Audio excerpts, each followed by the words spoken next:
Thapakaya cha dharmasya sarvadharma sarupine avatar varishthayo Ramakrishnaya te namaha. Om Shanti Shanti Shanti. We are very happy today to have Swami Atmajnanananda ji with us. It is with the inspiration of Swami Sahananda Maharaj. He was given the responsibility to build up a place for Sri Ramakrishna in Washington, D.C. And last 26 years, no? 25. 25. It is the 25th year of the center. So you went there and by God's grace found a place and built up the place inch by inch. And it's a wonderful center now which gives solace to hundreds and thousands of devotees.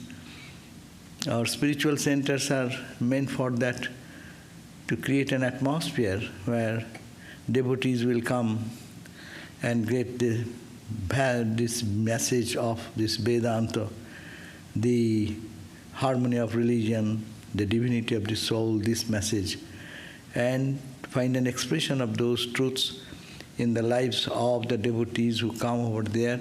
So it is an accomplishment of life and also a fulfillment to be and to make. That is Swami Vivekananda's ideal. So we are very happy. Swami was from here, he was in Trabuco, and then Swami sent him for this project, and he says, oh, you should all go and sometimes visit the center and stay there. You will enjoy the spiritual atmosphere there. So today the Swami will be speaking on the topic preparing the heart for devotion. And Swami has come only yesterday. Is it? Wednesday. Today is Thursday. Oh, today? Oh, yeah, it was yesterday. He came only yesterday. It's like a week. And now, today he is here. We are very happy to hear him. And then tomorrow will be Friday.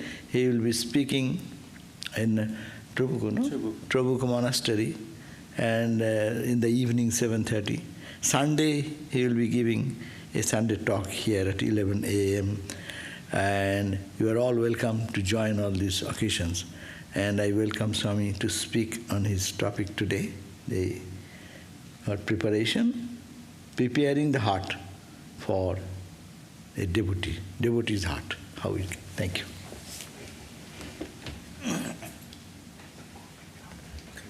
Yeah.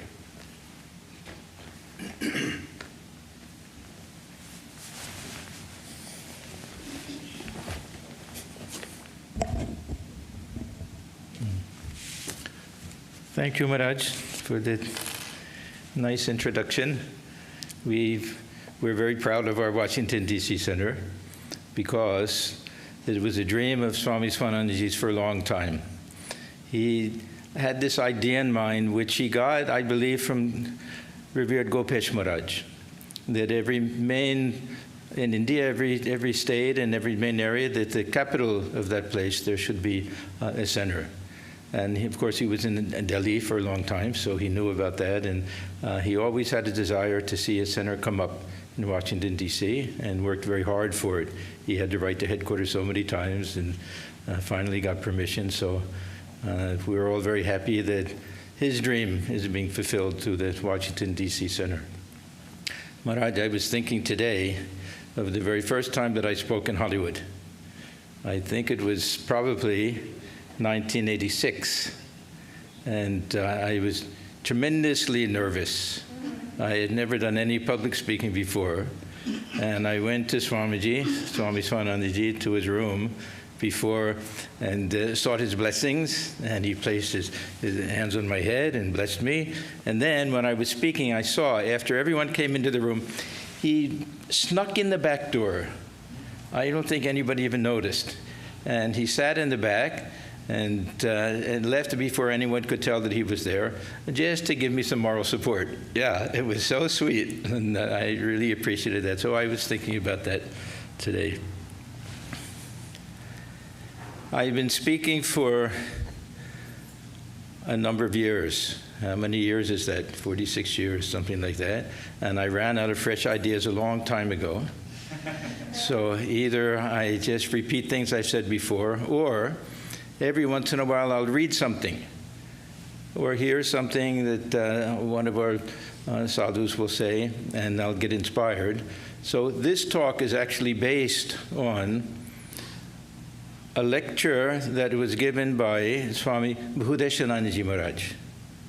Swami Bhudeshanandaji was the president of the order for many, many years. He was actually 12th president of the order. And I had the very good fortune of taking my final vows, sannyas vows, from Swamiji, and I was very, very fond of him. He was really a unique soul, a unique combination of so many wonderful monastic qualities. He was so soft-natured, so sweet-natured, that if any of our young monks got a scolding, you know, our Swamis can scold very well. Some of them are masters at that. So they would always say that, now you please go to Swami Bhudeshanandaji.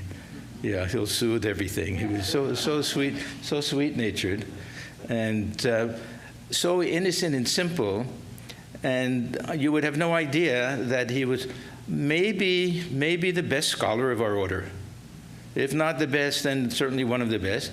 And in two different areas, Upanishads and also Bhagavad Purana. Unusual to be such a master in both of these, one highly devotional and one highly, of course, philosophical.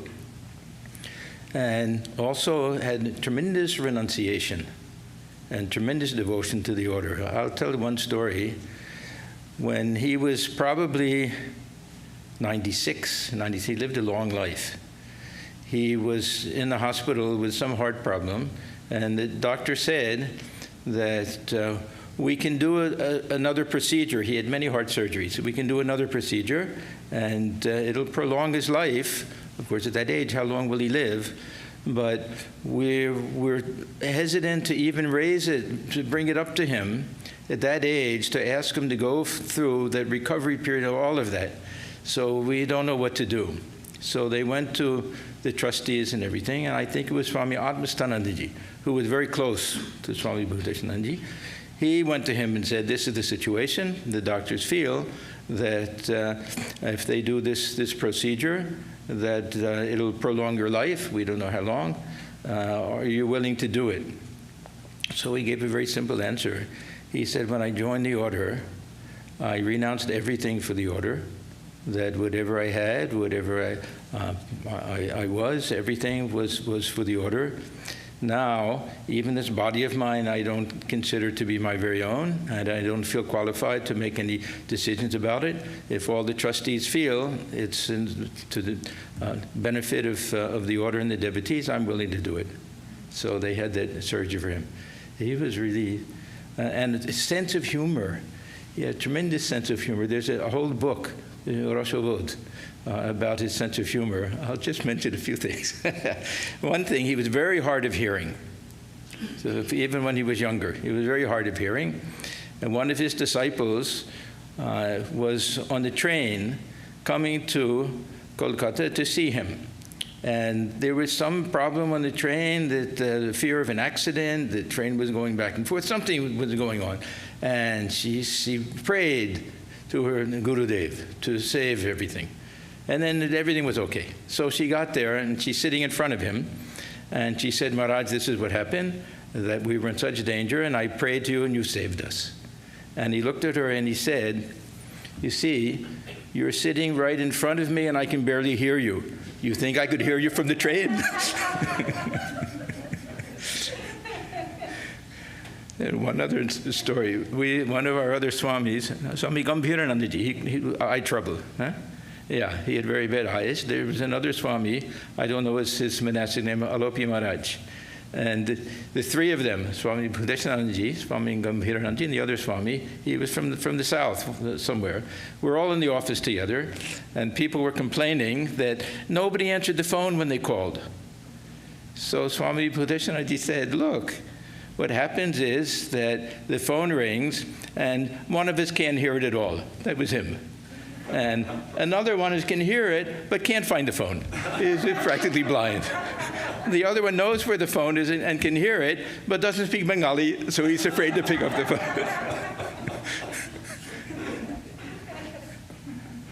I had one interesting experience. In the mornings, all of the sadhus would go to make pranam to the president of the order, and with Swami Bhudeshanandaji Maharaj, it was just such a joyous occasion. All of the monks just looked forward to it every morning, because it would be a whole session that he would ask people to ask questions, and from outside, people must have wondered what was happening. There would be roaring laughter inside.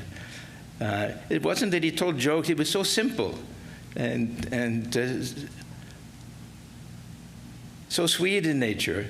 Anyhow, so one time we're there, and he's speaking in Bengali, and he looks over to me, and he says, oh, he won't understand. So the other sadhus, they said, no, he knows Bengali. Now, I don't know, I know enough Bengali to misunderstand. I don't know that much, but anyhow. So he asked me, he said, oh, how much Bengali do you know? Now, when we read the Gospel of Sri Ramakrishna, Thakur would always give percentage in terms of annas, 16 annas to a rupee. So he would say 12 annas or 8 annas. So I said, oh, 8 to 8 anna. Maybe that means maybe half of what you say. And he laughed and he said, Baba, we don't have annas anymore in India. he thought it was so funny. And I felt so happy that I made him laugh. So anyhow, this entire talk is based on a lecture that he gave. So I take no credit for any of it. I'm just taking the ideas because I found that this talk and all of his lectures, everything, they were so deep and so profound and so simple. He was really unique. I was just so impressed with him. And at the same time, a very high ideal and tremendous vairagya also. He had all of these things, all wrapped up in one. He had spent many years in Uttarkashi and everything doing austerities. So I love to read his works. He has a beautiful commentary on the Gospel of Sri Ramakrishna. These were all classes that he gave that were recorded and later put into book form, a few articles that he wrote. But anyhow, this was called, and it comes in the Bengali and the English. So there's both the Bengali and the English translation. The Bengali title is Shuddha Bhaktir Lokhon Utad Praptir Upai. So that'll be Shuddha Bhaktir. What are the characteristics of pure devotion, and what are the means of attaining that? And in English, it's called Supreme Devotion and the Way to Attain It. The name of the English book is Uniqueness of the Ramakrishna Incarnation and Other Essays. It's not exact translation one to the other, but there's some overlap in them. Now, if I had to sum up everything that he said in a single phrase, I would go to something that Sri Ramakrishna said many times. We read this many times in the Gospel, that Bhakti Pod Shohoj Pod, the path of devotion, is this word shohod, sahaja. We generally would say it's a simple path, but it also means a natural path. It means something that's not foreign to us, that because we all know what it means to love our near and dear ones, to have relationships, and we utilize that on the path of devotion, these relationships. So there's something natural about it, and there's something simple, relatively simple about it. But then he would follow up, not always, but every once in a while, he would say, Tobe ato shohoj noi, but not so easy. So a relatively easy path, but not so easy. And this is the sum and substance of this particular talk that he gave. And of course he elaborates on it and everything, but the first part is the encouraging part, that it's natural and it's open to everyone. And the second part is the realistic part, that we have to understand that we have to be prepared for it, that we can't just say that, oh, I'll weep for God for 24 hours, or just take the name of God, and then this devotion will come. That we also have to strive and do our spiritual practice and everything if we want to be able to really follow the path of devotion seriously. Now, if we compare it to the other spiritual, especially Jnana Yoga and Raja Yoga, then we can see that these are more difficult for certain different reasons. One is the preparation. And we'll get into this whole question of adhikara, who is fit to follow a particular spiritual path. This term, adhikara, has two different applications, one very positive and one very negative. The doctrine of adhikara, historically among the very orthodox, was a very exclusive type of teaching, that only these boys and Brahmin boys were considered qualified to take sacred thread and to study Upanishads and to hear the Mahavakyas and even to take sannyasa. This type of adhikara, Sri Ramakrishna didn't prescribe to, and Swamiji hated. And Swamiji, this is one reason why he loved Buddha so much, because he didn't like any of these things. And slight negative feeling towards Shankaracharya, only for this one point. Otherwise, he loved Shankaracharya and his Vedanta and everything. But that Shankaracharya, he was a little orthodox in some of these things. But the second application is that temperamentally, we're all fit for a particular spiritual path. And the path of Jnana Yoga and Raja Yoga, this will be for those who have some very natural disinclination towards the world, some strong feeling of detachment and renunciation, and not much identification with the body. The world seems a little bit unreal, no desire to enter into society and marriage and everything. At one point, it was probably exclusively meant for sannyasins even. And Thakur very often will see that some of these texts, Adhyatma Ramayana and others, he would tell the householders, these aren't meant for you. These are meant for the others. So we have that adhikara distinction there. Thakur used to talk about two different ways of deciding what spiritual path one should follow. One is ruchi bheda, that we all have a different taste for things, that different things appeal to us. And he would give the example of mother cooking fish, all different types of fish, because she knows her children have different tastes. Some like spicy fish, some like fried fish and everything. And the other, he would say, is hojam shakti. You have to be able to digest it. This is that adhikara. So the mother knows this one child likes fried fish but gives indigestion, so she won't give that fish. So one of the problems I personally feel is that there are many people who are very enchanted with the Jnana Yoga. Yes, I am he, this world is unreal. But they don't know how to digest it, that they're not fit for it that way. So there's a kind of high bar, this adhikara for the Jnana Yoga, this orthodox bar that you should be born in a Brahmin family and all of these things and everything. But there's other bar is that there has to be, from the very beginning, feeling this ego is not really real, I don't identify with the body. These things should be there at the very beginning. Now with Bhakti Yoga, there's no such thing. There's this adhikara is open to everyone, and traditionally Bhakti Yoga was meant for those who were excluded. So we have a long tradition. Look at Chaitanya Deva. We embraced the Chandala. That it was he especially wanted to see those people who were considered outcasts to have this bhakti, this devotional path available to them.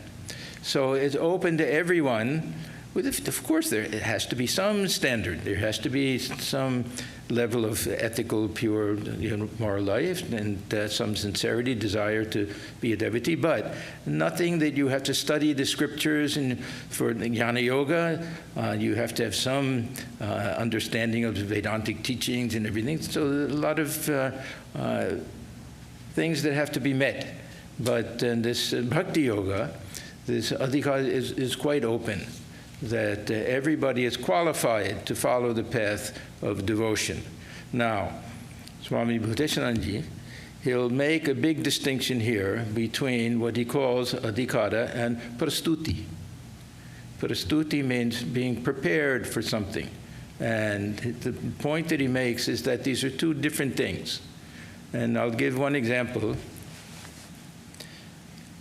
Many of these retirement communities, say Leisure World, you have Leisure World here, huh? That simply by living there, you have a right, adhikara, to a little plot of land if you want to have your own garden, vegetable garden, flower garden or something. You give a small amount, $10 a month, something like that, and everybody has an equal right to it. So this is adhikara.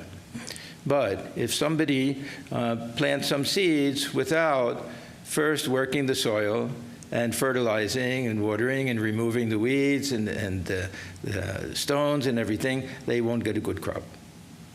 So even though it's open to everyone, it's natural for everyone that we have to prepare the ground. So that means prepare the heart so that we can really make some progress along the path of devotion.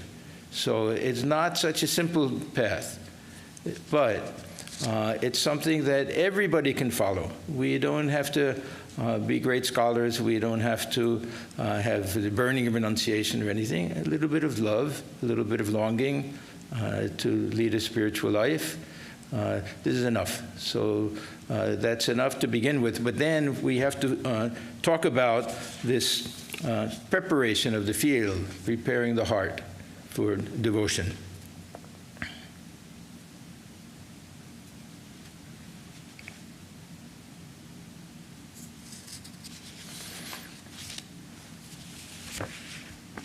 We read in the Gospel of Sri Ramakrishna a very nice image. Thakur had, it was kind of a teaching technique. Of course, he didn't plan it or anything. When we look at it, we can see it was a teaching technique. He would give a little teaching about something and make a reference to a song, then sing the song. And that song would enforce the teaching that he was trying to do. So he starts out by saying, there lived in a village a young man named Padmalochan. People used to call him Podo for short. In this village, there was a temple in a very dilapidated condition. It contained no image of God. Ashwatha and other plants sprang up on the ruins of its walls. Bats lived inside, and the floor was covered with dust and the droppings of the bats. The people of the village had stopped visiting the temple.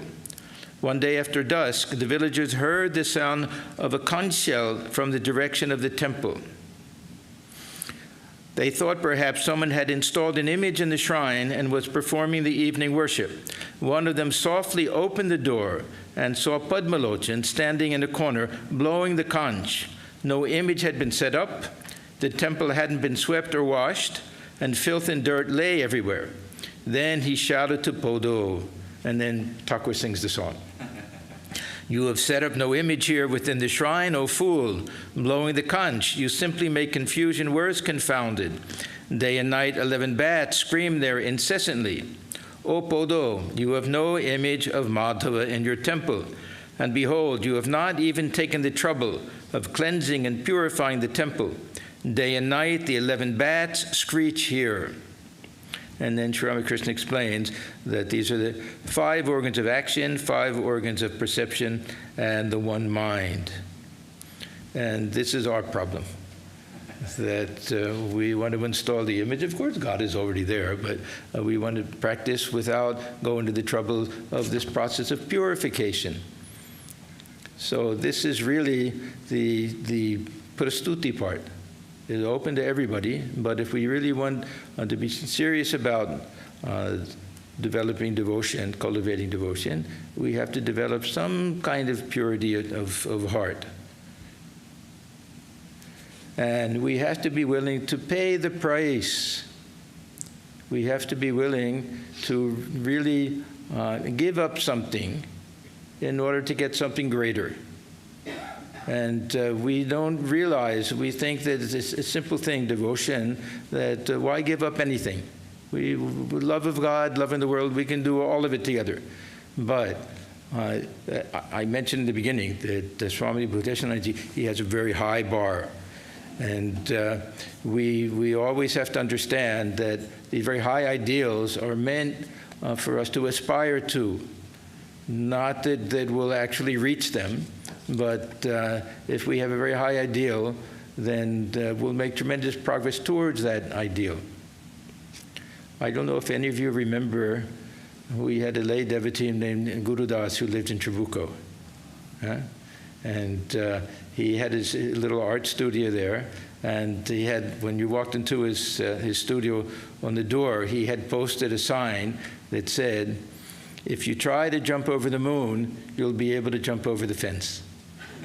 So I always thought it was a very nice way of understanding the very high ideals. Otherwise, we think, I can never follow that, I can never reach it, so there's no point.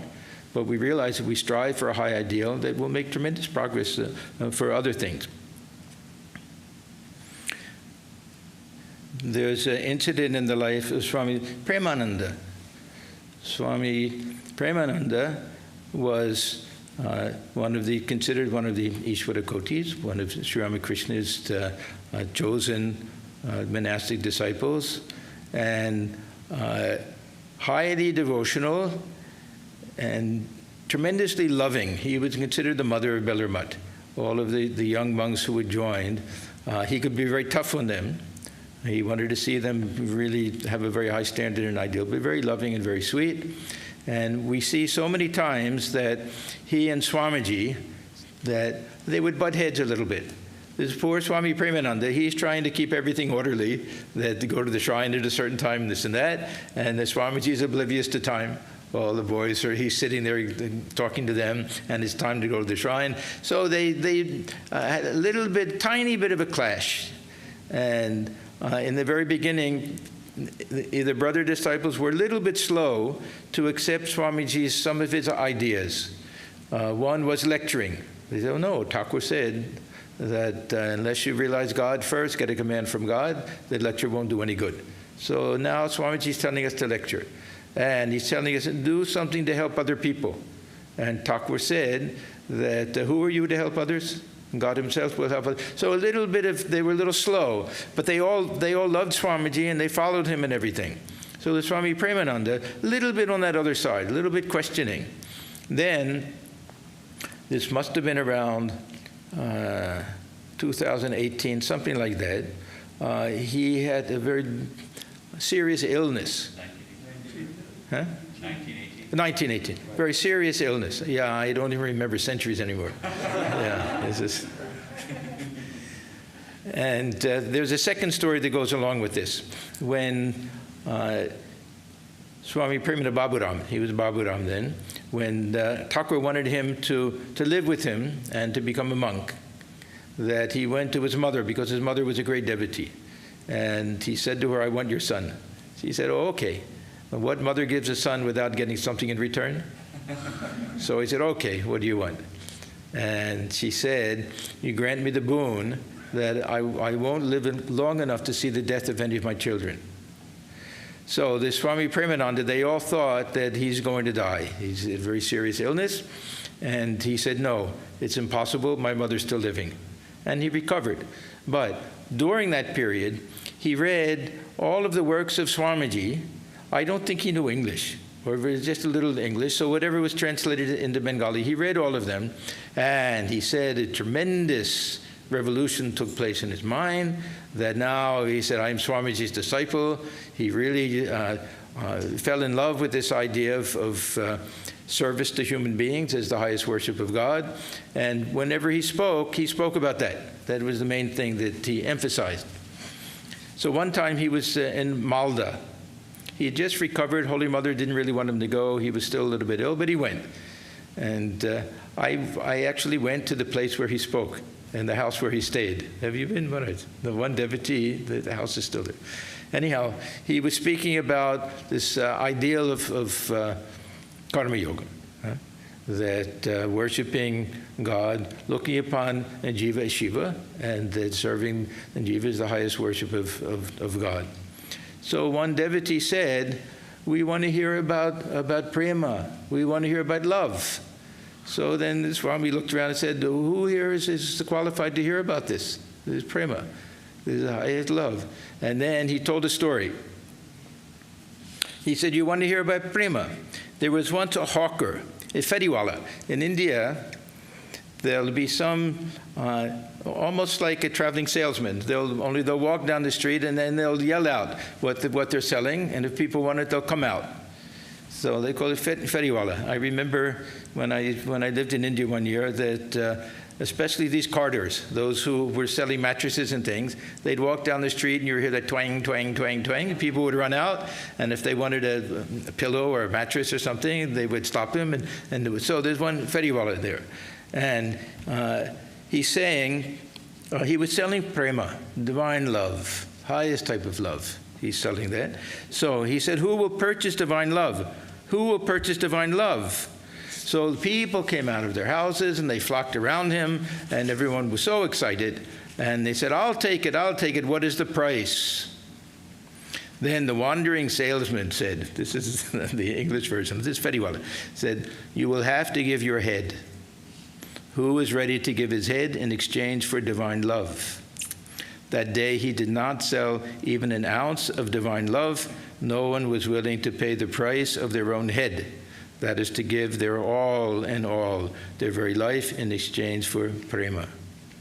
So, as I say, it's a very high ideal. It doesn't mean that we have to cut off our heads. It doesn't mean we give up family and career and everything like that. But there has to be some all-consuming passion for the attainment of this real higher type of bhakti or love or devotion. Now, Swami Puteshanananda, he'll go through the means that what are the things that we have to do in order to prepare the heart, in order to be ready and willing and anxious to follow this path with such a high bar for us to follow. So he gives us a list of a few different things. The first thing, probably the most important thing, he says, aikantikata. That means that it has to be all-consuming. This has to be the one thing that we really want. Most important thing to us, something very near and dear to our heart, sarvanta karane.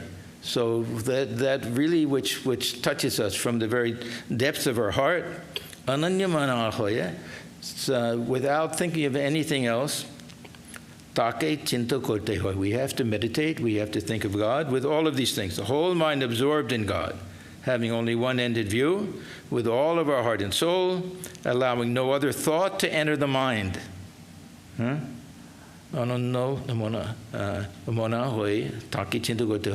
That is how we should feel at the time of meditating, at the time of thinking of God. Then he quotes from Gita 9:22, Ananyas chintayantu mam. So these devotees who think of me and nothing else, the whole life is given to me, I take care of all of their needs.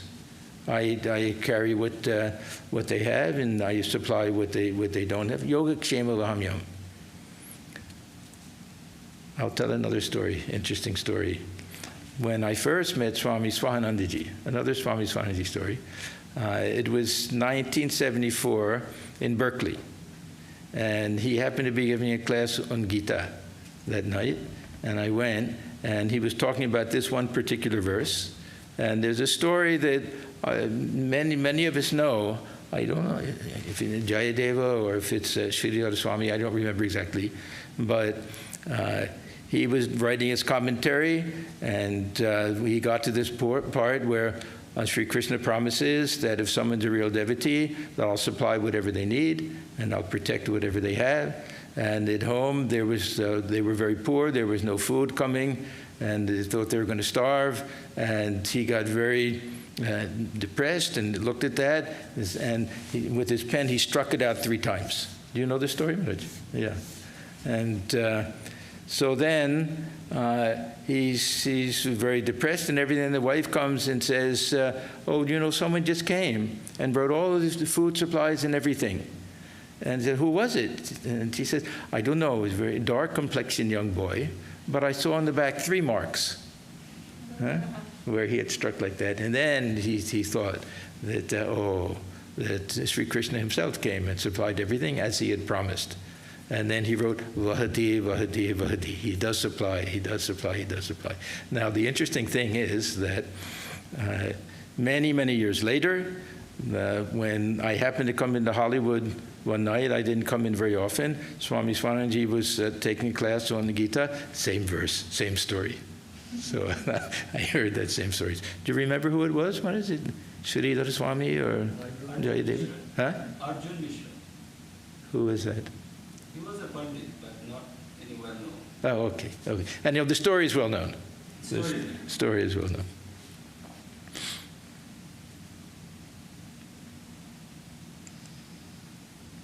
Then Swamiji talks about surrender and acceptance. He says too often that we approach God as beggars, seeking only worldly things or health or possessions because we don't have this faith. So this is one thing, this real faith and the surrender that will be taken care of.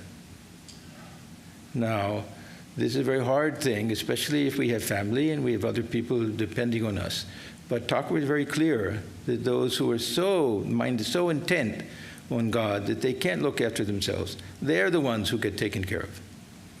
You remember the story that a great devotee of God is walking along thinking of so much that he doesn't notice that he's walking over the clothes that the washerman has put out to dry and soiling them and everything. And Narayana and Lakshmi are in heaven looking down. Narayan says to Lakshmi, oh, wait here a minute, that I have to go. The devotee is in trouble. I have to help. So he goes down and quickly comes back. So Lakshmi says, what happened? You came back so fast. He said, I saw the devotee himself picked up a rock to throw at him. So no need to go. But he was ready to go. So this is a question of faith, of course. But the point is that we have to also practice surrender and acceptance. And it doesn't mean that we don't try, we don't strive to do whatever we have to do, but whatever comes, we accept that. So he talks about this, these 2 things, surrender and acceptance. And then sincerity. This is a very interesting term itself. I often wonder how to explain the real meaning of sincerity. I had an experience once. I went to Almora, my second trip to India. And even then, I wasn't very familiar with any of our centers. I had read that Mayavati was in the Almora district. I didn't know the difference. I was trying to get to Mayavati. I didn't know anything in those days. So I ended up in Almora. And we have an ashram there, but a little bit lower, before you get to it, there's a place called Ramakrishna Dham. Do you know about that place, Maharaj? It's very interesting. There was an American who had joined the order, I don't know when, in the 20s or something like that, the 30s, and his name was Mangal Chaitanya. He had taken brahmacharya, and he was sent to Almora because he couldn't handle the climate in the plain. It was too hot for him. He was sent there, and he said that everybody else was going there just for a vacation, just for a break from work and everything, and he was a little bit proud. And so he thought that they're not real sadhus. I'm a real sadhu. But anyhow, he was very sincere. So he left, and he started his own little place, and he spent his whole life there. This American, whole life there, just by himself, with a group of devotees who came around. A small little center was there. And I used to go to see him. I liked him. I didn't even know that we had our own ashram there at that time. So the one thing that he said over and over again is, first, you have to be sincere. That was his one thing. You have to be sincere. So I always wonder, how to explain the real meaning of sincerity. Something very deep within. We have to feel it, something deep within the heart. We don't just say it, we don't just believe it, we believe it very deeply. And it has to really, if we have that sincerity that we want to devote this life to God, we can say it, but unless it's really sincere, we won't get the benefit of it. So this sincerity, antorikota, it means from the heart, something that's very deep from the heart, very hard to really give a good explanation of what that actually means. Now, this faith, devotion, and surrender. How do we reach this point of surrender? Sri Ramakrishna tells a story that we all know. Sometimes his stories have a secondary meaning that turns out to be equally important as the primary meaning. So this is the story of the bird that falls asleep on the mast of the ship. We all know the story. We've read it so many times in the Gospel. There's a bird that got very tired, and there was a ship that was anchored near the shore and landed on the mast and fell asleep. And by the time the bird woke up, the ship was out to sea, so far out to sea that it couldn't see land in any direction. Wanted to fly back to the land, but didn't know what direction to fly. So the bird takes off in one direction, flies as long as it can until it realizes that if it doesn't find land, that he'll drown. So with enough strength, flies back and lands on the mast and rests for a while, then tries every direction. And after exhausting all possible means, then says, now what can I do? Wherever the ship takes me, I'll go. Happily, I'll go that way. So we can say that the main point is that we have to develop that type of surrender where wherever God places us, we'll be content. But the secondary thing is that we won't be able to attain that until we exhaust all the possible means. That what happens when we fly in every direction? Two things happen. One is we exhaust ourselves and we reach the point where we realize that no grace is necessary, that we can't do everything with our own self-effort. But second thing is that some transformation takes place. It's not wasted effort, that there's some purification, some devotion that comes in everything. Swami Swananji used to say something about meditation that always stuck with me. I think it was really one of the most brilliant things that he used to say. That what are the real fruit of meditation? He said, devotion. We think that after years and years of meditation, our power of concentration will be greater, that we'll be able to go deep within, we'll be able to control the senses, all of that. But we find at the end of many years, we haven't gained too much. We're like the bird. We've just tired ourselves out. But something else has happened. This tremendous devotion has grown within us. The mere fact that we've done it, put up with it all these years without giving up, with great devotion and sincerity, we've been practicing, some inner transformation takes place, which allows us to practice this sharanagati. This real taking refuge with God, this real type of surrender. Now, if we go back to Podo, if we want to really invite the Lord into our hearts, we have to do a little interior work. We have to do a little cleaning and make the heart spick and span. There's another nice story that Thakur tells, that there was a king in a small kingdom, and they were poor people who lived in his kingdom. He said to his minister one day that he wanted to visit the house of a typical subject of his kingdom. So he said, you pick out somebody. So the ministers went around, they found the house, and they went in, and they said, we're planning for a special visitor to come. Do you mind if we do a few things in your house? And the man said, no, that's very nice of you and everything. So they had a crew come in, and they scrubbed and washed everything. And when everything was nice and clean, they brought in a nice table and chairs and a nice tea set, and everything was perfectly arranged. And then the king came and visited them. So the first part of this is that there has to be preparation made. And this is also a type of grace. This is another theory of grace, that it's grace when that we know that the Lord can enter the house, and we know that we can get those to help us with that cleaning job and everything. And the second type is when the king actually comes. Now, all these nice utensils and tables and chairs and teapots and everything, what are these things? These are vairagya, viveka, shraddha, all of these spiritual qualities that we really need. And discrimination, viveka. Of course, this word discrimination, we don't like to use it, but this viveka, we don't have to understand that in any high philosophical sense. And normally we think what is real and what is unreal and everything, but really if we understand viveka as what is important in life, what are our priorities, what will bring us a long-lasting joy and satisfaction and contentment, as opposed to just some temporary type of enjoyment and pleasure, which will get us in more and more trouble. It's the old Shreyas Preyas distinction from the Kathopanishad. And Thakur emphasizes this type of viveka. He'll talk about also, of course, nitya, anitya, what is permanent, what is changing and everything, but very often he'll talk in these types of terms.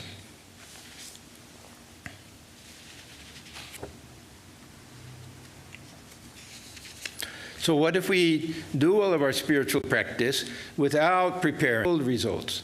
And Sri Ramakrishna gives two nice illustrations. He says that if you want to bring water to the field, Thakur lives in an agricultural area, so many illustrations about bringing water to the field, that the farmer he'll cut a channel and lift the floodgate, and the water will come out and it'll flow out, but if there are holes along the side of the channel, the water will seep through and it will never get to the field. So he says these holes are these desires, impurities, and all of that. Now, in our case, we all have holes, but not so bad. So some water gets to the field. It's not a complete waste of time, of course. But we want to learn to stop these up and so that we get the full amount. The other nice illustration is about the three men who go out drinking one night, and roaring drunk, they wander down to the side of the river and they see a boat there and it's dark out, and they say, let's go across to the other side. So they get in the boat and rowing and rowing and rowing all night long till the morning comes, sun comes up in the morning, and they say they haven't moved anywhere. And one of them looks and says, oh, we didn't raise the anchor. So this doing our spiritual practice without raising the anchor. This is when we don't pay attention to this prastuti, the preparation. All of this, if we filled with desires and everything, then we won't reach that destination. But don't think that we're wasting our time. Everything has a certain value to it, and none of us are in that type of situation where we're completely anchored to the world. This will be very worldly types of people. We're more like the water that seeps through some holes and some gets into the field. So we shouldn't lose hope, of course. Then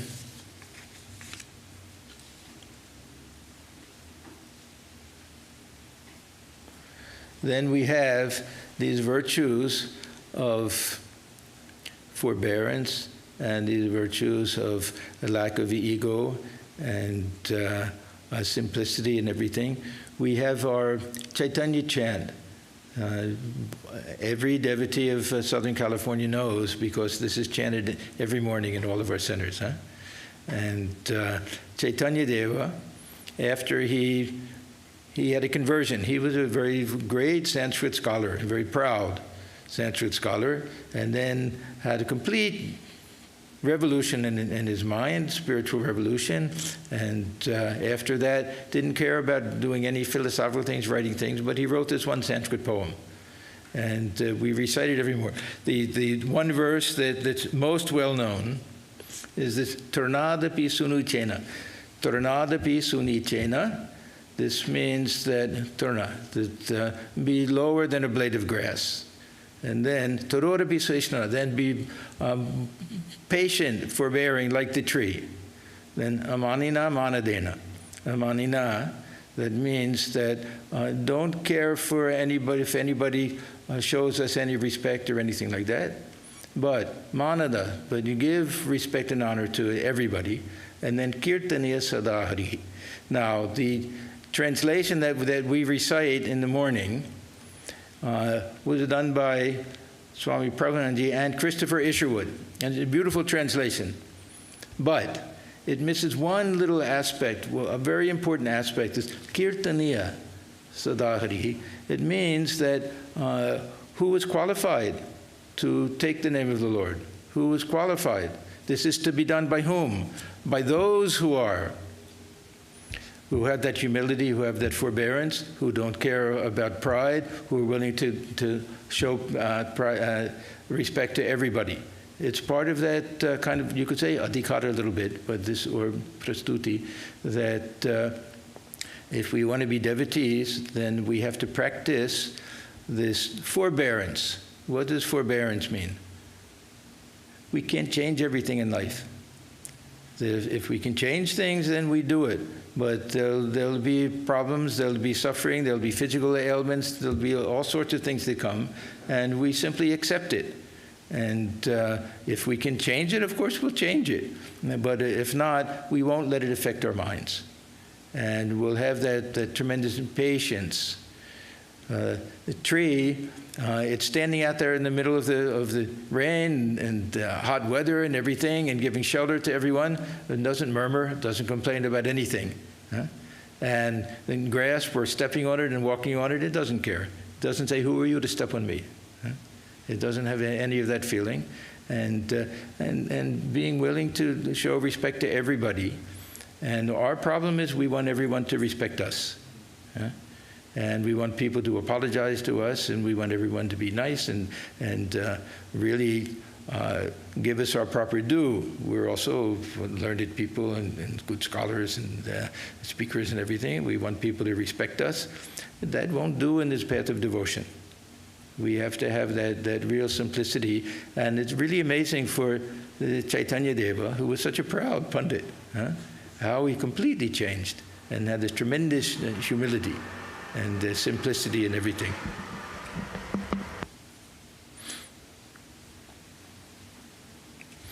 Now, we're getting towards the end of different pieces of advice that Swami Bhuteshananji gives. And this one was a little surprising when I first read it, but he says that what is the main obstacle to attaining real devotion? He says selfishness. Selfishness. Now, we may think this is an obstacle to so many things, but why more than anything else? And he says we won't be able to love God until we become unselfish. This may not be possible in the beginning, but as we progress, we can become more and more unselfish. Devotion and selfishness are like light and darkness. They can never go together. See, Swamiji himself, how much he emphasized unselfishness. God himself is unselfishness.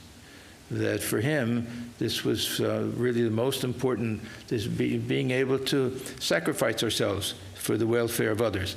Now, what is the difficulty? This selfishness. It's based on a wrong understanding of what our true nature is. If we're selfish, that means we're automatically identified with body, mind, senses, an ego personality. These things mainly. And because of this, it leads to pride and anger and jealousy and all of the different passions that we have. So it's a very insightful point that this is one of the great obstacles in attaining true devotion, this selfishness. Now, if you remember in the very beginning, I talked about the title. The title had two parts to it. And the first was, what are the characteristics of this true devotion, Shuddha Bhakti, this pure devotion. And the second was, how do we attain it? Now, what's the connection between these two? The connection is that once we know the characteristics of it, we know how to attain it, that we try to adopt these characteristics. This is something that Sri Ramakrishna talks about all of the time. It's called aropkora in Bengali, that if we see someone who is very calm and peaceful, And we say, how do we become calm and peaceful like you? You'll say, by being calm and peaceful. Huh? Let that itself be the means. When Shankaracharya, he gives his commentary on the Stita Prajna section, he says, this is all for the sake of sadhana. That why all these descriptions of the sage of steady wisdom? So that we know what we have to practice. See, it's kind of a catch-22. We say, well, these are the things that come at the end of a long life of spiritual practice, that how do we have them at the very beginning? Well, in the very beginning, we pretend that we have them until it becomes natural to us. So we act as if we make no distinction between high and low. We act as if we're not upset by things that people say. We make an attempt, not just play acting, but we try to feel how would the Stita Prajna react to this. And this becomes a certain type of spiritual practice for us, the sadhana. So this is why when we read chapter 12, Bhakti Yoga in the Gita, we find that the whole final portion of it is just a description of the real bhakta. And the reason for that is that, again, we emulate Garopkara. We try to emulate all of those qualities and characteristics. And when we read them, we don't find what we expect to find. Well, the characteristics of a devotee should be singing and dancing and weeping and haripalation and tears flowing and all of that. We find the very same descriptions that we find in the Stita Prajna section. Calmness, sameness to all the beings, not agitated, no ups and downs, all of that. This is also a quiet type of devotion. Not that the other isn't also equally devotion. We see in Thakur's life how much he did of this weeping and samadhi and ecstasy and everything. So it's not that that's not part of it. But there's one paradigm of the ideal devotee, and the paradigm for the Stita Prajna turn out to be the same. If we first read it, it's a little bit curious that why do we not find all of these typical signs of devotion there? But what do we find if we look at it? And I'll just go through very quickly.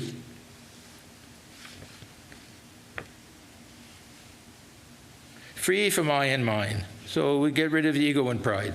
The same in pain and pleasure. So this is our Sahishna. This is our forbearance. Ever content, with the mind fixed on God, not disturbed by the world, causing no disturbance to the world. Independent, pure, detached, no great ups and downs, neither rejoicing, nor hating, nor grieving, nor longing for enjoyment.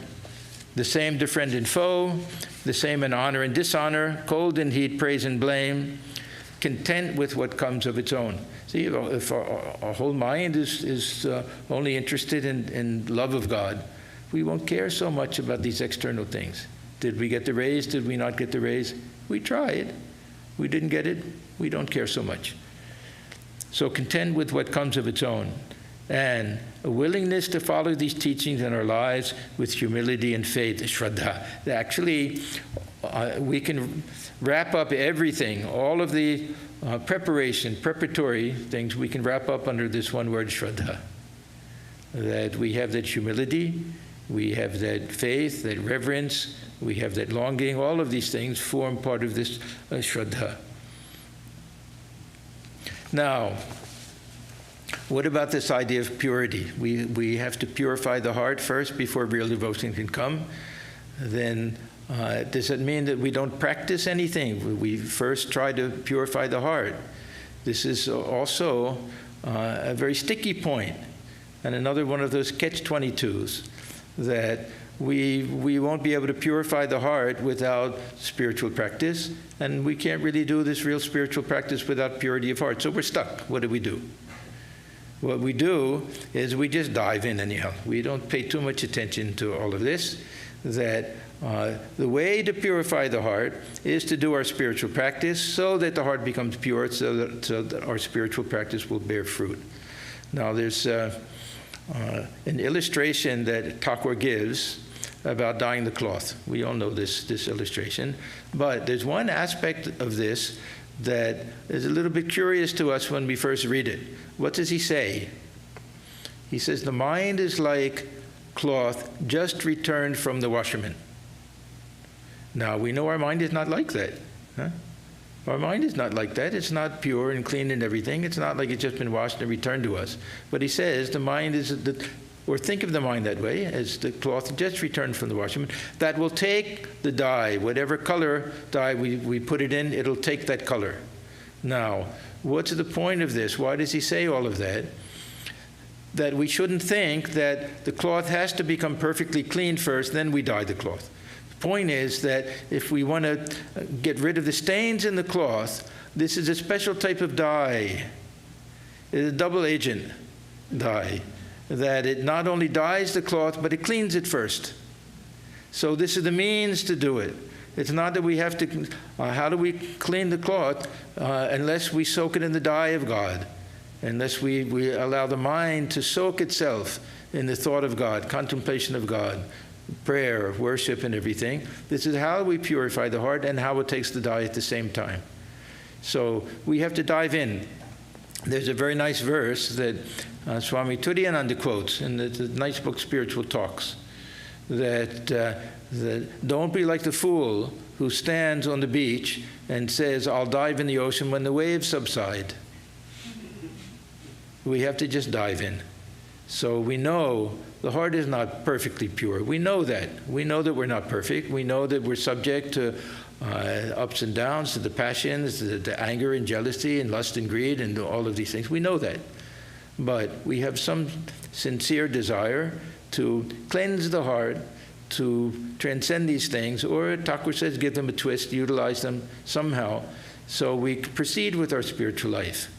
And we allow all of these qualities, all of the things that we see as characteristics of pure devotion, we let that be a template for us, so that we know how, if we want to be real devotees, we know how we should act in the world, and we do it. We make an attempt to do that. This aropkara. We emulate, we try to feel that I really am beyond pain and pleasure. I really see the same in all beings. And what happens is that it comes true, that this transformation takes place through that process. And then we realize that we were that from the very beginning, that we were pure, we were free. And this is why this works. Why? Because we're not telling ourselves something that's not true. This is that affirmation. Swamiji loved this idea of affirmation. He would do it, of course, with the path of Jnana Yoga also. Tell yourselves that you're pure, perfect, free. You were never born, you'll never die, that type of thing. We can do that because it's the actual truth. So the same thing with this path of devotion.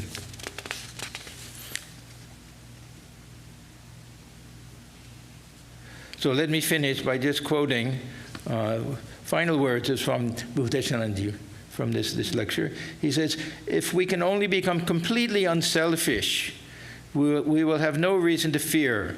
Our selfishness will decrease in proportion to the increase in our devotion to God. A true devotee will serve all living beings, knowing that it is God who resides within each of them. And then he quotes Gita verse 630, he who sees me everywhere and sees everything in me, to that devotee I am never lost, nor is he ever lost to me. God will always be near such a devotee, holding his hand and protecting him from danger. So this was that talk that Swami Bhutashanti Maharaj gave, which I found to be so helpful in so many different ways. And it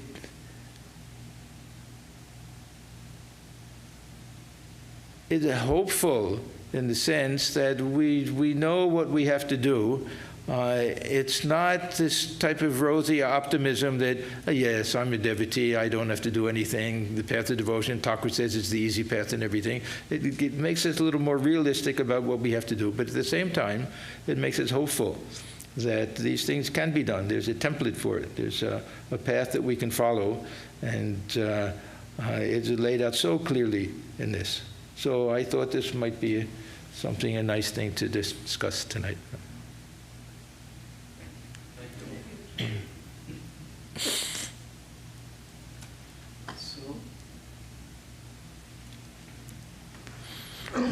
So So we are wonderful. Ultimately, bhakti means unselfishness. What a conclusion. We are becoming spiritual. How much selfless we are becoming. That is the point, end result of that. And our love for God is increasing or decreasing. That is the sign how much my love is expanding or decreasing. And also so many ways Swami Bhuteshanandaji has expressed this idea. And bhakti seems very easy, but practice also needed. And everything have its own price, as you have heard. So it's a wonderful wrapping up of the important point, which we really, in our spiritual life, we always miss that point. We don't have the preparation, or don't prepare ourselves. We don't practice Jama Niyama. We starting I am Brahman, I am Atman. We don't do the preliminary practice of prayer and humility and, oh Lord, this is my failure, please help me. With this type of humble attitude to pray to God, but we think that horripilation will come, joy will come, I will be ecstatic in my little prayer and meditation. So this is very important part, that preparation is necessary, and that does not mean that we are all incapable, but according to our capacity we can start wherever we are. But these are the good reminders, and thank you, Swami, for bringing all these ideas with us. So hope to see you on listen again on Sunday, and tomorrow those who can on YouTube, probably they give, no? They're not live streaming, only in person. Oh, only in person, true. Achha, because there is some problem of the internet problem. So, yes, for tomorrow, those who are close by, they can go to Trabuco to see the Swami's talk in the evening. So thank you, Swami, and thank you all for joining today, and also those who are online watching it. God bless us, Mother bless us. Om Shanti, Shanti, Shanti, Hari Om Tat Sat, Sri Ram Krishna Arpanamastu.